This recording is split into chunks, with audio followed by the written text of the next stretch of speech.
Next one is gravitational potential energy.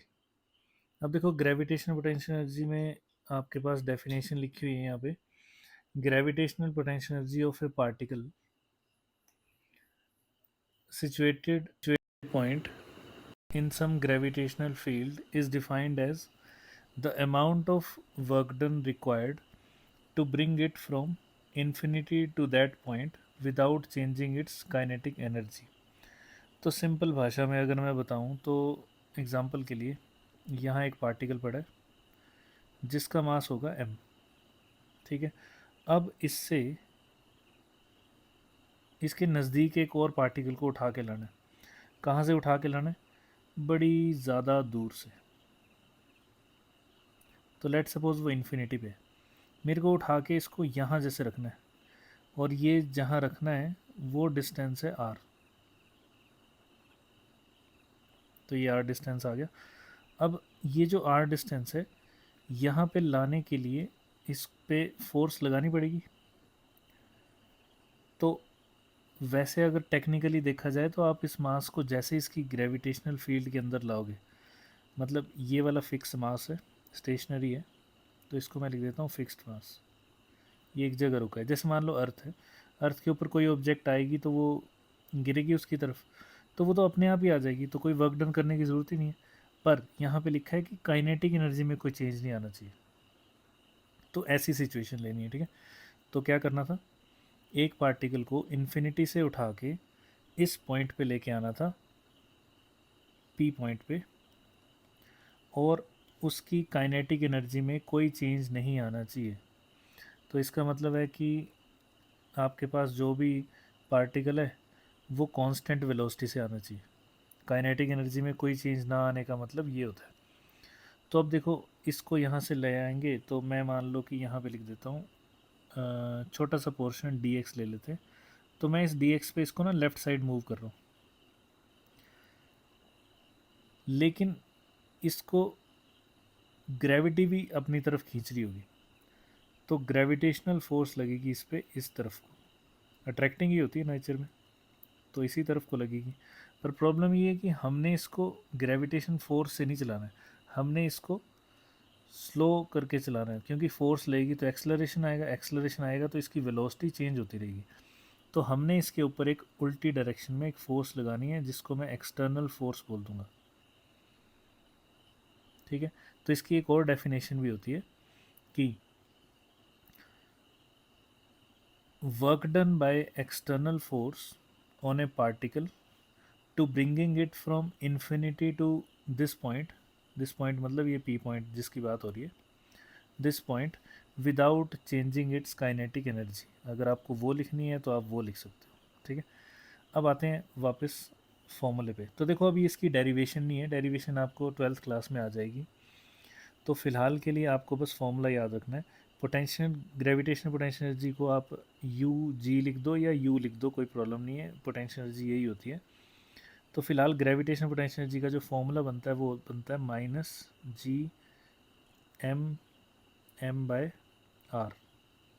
ठीक है, इसमें से आप m को डिफ्रेंशिएट करने के लिए अलग अलग लिख सकते हो। फॉर एग्जांपल यू जी या u is equal to minus G capital M small m divided by r। अब यहाँ पे कैपिटल M मैं मान लेता हूँ कि ये वाला है, तो मैं इसको कैपिटल M लिख ही देता हूँ ताकि कोई कन्फ्यूज़न ना रहे। तो इसको कैपिटल M कर दिया मैंने और इसको स्मॉल m रहने दिया, ठीक है। तो ये फोर्स आ गई, तो इसको हटा देते हैं यहाँ से। तो ये बन गया आपके पास फोर्स। अब ये है आपके पास ग्रेविटेशन पोटेंशियल एनर्जी किसकी, दो पार्टिकल के सिस्टम्स की। तो मैं यहाँ लिख देता हूँ U is equal to which is gravitational potential energy for these system, जो आपको दिखाई दे रहा है, दो पार्टिकल हैं। तो minus G M upon are.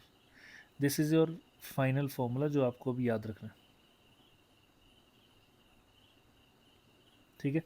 तो ये कौन सी एनर्जी है, ये एनर्जी है पार्टिकल को इन्फिनिटी से इस पी पॉइंट पे लाने के लिए without changing its kinetic energy. बस इतनी सी आसान सी डेफिनेशन आपने याद रखनी है। बट उसमें सबसे मेन चीज़ कौन सी है, वो है ये, without changing its kinetic energy. ठीक है, इसका ध्यान रखना है। चलो दूसरा देख लेते हैं। इसी से रिलेटेड एक और टर्म, अच्छा इसमें एक और फॉर्मूला बता देता हूँ मैं। तो होता ये है कि जो ग्रेविटेशनल फोर्स होती है उसका एक रिलेशन होता है यू के साथ, जो आपने वर्क पावर एनर्जी में कभी पढ़ा होगा, which is minus del U by del R. अगर आपको एक साथ लिखना है तब, अदरवाइज इसको अलग अलग करके लिखना है तो आप अलग अलग लिख सकते हो। Del U by del X I cap minus del U by del Y J cap minus del U by del Z के कैप। ये फॉर्मूला होता है। ठीक है, यूज़ कैसे करते हैं वो मैं बता देता हूँ, तो यहीं बता देता हूँ। तो देखो, ये कहीं भी वैलिड होगा, है ना, वर्क पावर एनर्जी पढ़ रहे होंगे तब भी वैलिड होगा, और अगर आप आगे +2 में इलेक्ट्रोस्टैटिक्स पढ़ रहे होंगे तब भी वैलिड होगा। तो देखो, गिवन क्या दिया होगा इस सिचुएशन में, ये यहाँ पे भी आ जाता है क्वेश्चन कई बार। तो देखो, u दिया होगा आपको, u की वैल्यू मैं मान लो मैंने दे दी। ये जो मैंने डेल लिखा है दिस इज़ पार्शियल डिफरेंशिएशन, इसको रिप्रेजेंट करने का तरीका होता है। तो जो u है वो है आपके पास कोई भी एक वैल्यू ले लेता हूँ मैं, 2x² Y plus Y Z, मान लो ये है। मेरे को क्या फाइंड करना है, मेरे को ये तीनों चीज़ें फाइंड करनी है। Differentiation of u with respect to x axis, या मतलब x, चेंज इन x मतलब, और फिर ऐसे ही y के साथ और ऐसे ही z के साथ। तो मैं अलग अलग लिख देता हूँ, जैसे मैं पहले कर देता हूँ del u by del x।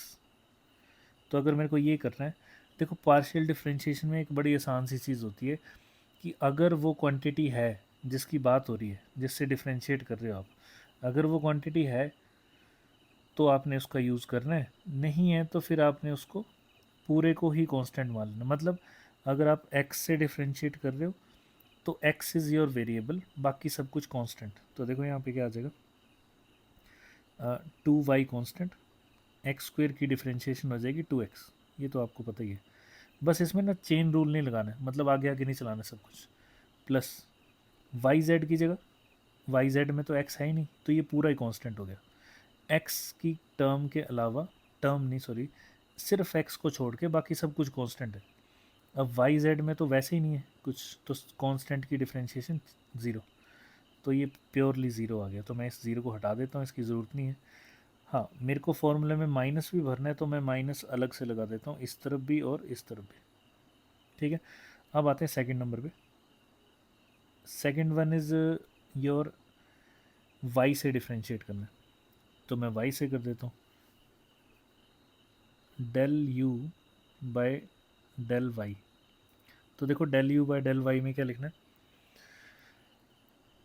अब वाई अगर है तो डिफ्रेंशिएट करो, नहीं है तो बिल्कुल ज़ीरो, सीधा डायरेक्टली। ठीक है, अब देखो फर्स्ट टर्म में वाई है, उसके अलावा जो भी है वो सब कांस्टेंट, तो मतलब 2x² को एज इट इज़ लिख देना मैंने। तो यहाँ 2x² को मैंने ऐसे लिख दिया, साथ में क्या लिखना है, थोड़ा दूर लिखता हूँ, 2x² और y की डिफ्रेंशिएशन 1 हो जाएगी, dy/dy प्लस yz में क्या है, y भी है, तो y की डिफ्रेंशिएशन 1, z इज़ कांस्टेंट मान के चल लेंगे। ठीक है, अब यहाँ पे भी मेरे को साइन चेंज करने, तो मैं यहाँ भी साइन चेंज कर देता हूँ। तो क्योंकि लेफ़्ट साइड माइनस लगाया है तो राइट साइड भी लगाना पड़ेगा, तो ये साइन भी माइनस का हो जाएगा। ये बन गई आपके पास सेकंड, जो जे कैप वाली है वो टर्म। अब बची del U by del Z. तो अगर आप ध्यान से देखोगे क्वेश्चन को तो फर्स्ट वाले पार्ट में तो z है नहीं, तो उसको तो लिखना ही नहीं है, अब वो पूरा कांस्टेंट हो गया। मतलब कांस्टेंट की डिफरेंशिएशन 0, डिफरेंशिएशन मतलब चेंज है ना, तो जब चेंज कोई आएगा नहीं कांस्टेंट वैल्यू में तो फिर क्यों लिखना उसको, तो वो 0 हो जाता है। वाई जेड में तो z है, तो y इज़ कांस्टेंट, z की डिफरेंशिएशन हो जाएगी dz/dz विच इज़ 1। इसके भी साइन चेंज करने पड़ेंगे मेरे को, तो मैं माइनस लगा देता हूँ। ठीक है, इसका मतलब जो आपका आंसर बना वो क्या बनेगा, यहाँ लिख देता हूँ मैं। अब जो आपके पास फोर्स बनी दैट इज़ इक्वल टू, आपको पता है फॉर्मूला क्या है, इसमें इसकी वैल्यू पुट करो, इसमें इसकी वैल्यू और इसमें इसकी वैल्यू, ठीक है। तो जैसे ही आप सारी वैल्यूज़ पुट करोगे आपके पास आंसर आएगा ये जो नीचे लिखा हुआ है। तो क्या लिखा है, -4 XY, इसके साथ लगेगा आई कैप, और जे कैप में भी है, के कैप में भी है, तो जे कैप का भी लिखना पड़ेगा। तो मैं यहाँ से माइनस कॉमन निकाल लेता हूँ, माइनस ब्रैकेट के अंदर आ जाएगा 2x² प्लस z जे कैप, और साथ में आ जाएगा माइनस ऑफ y के कैप। ये प्रॉपरली आपके पास क्या बन गया, फोर्स।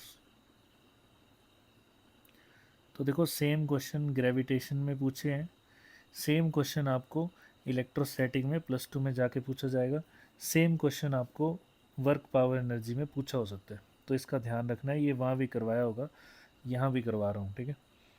तो ये बन गया आपके पास पोटेंशियल एनर्जी। तो मेनली अभी के लिए क्या याद रखना है, पोटेंशियल एनर्जी का ये वाला फॉर्मूला -Gmm/r। अब आते हैं आगे,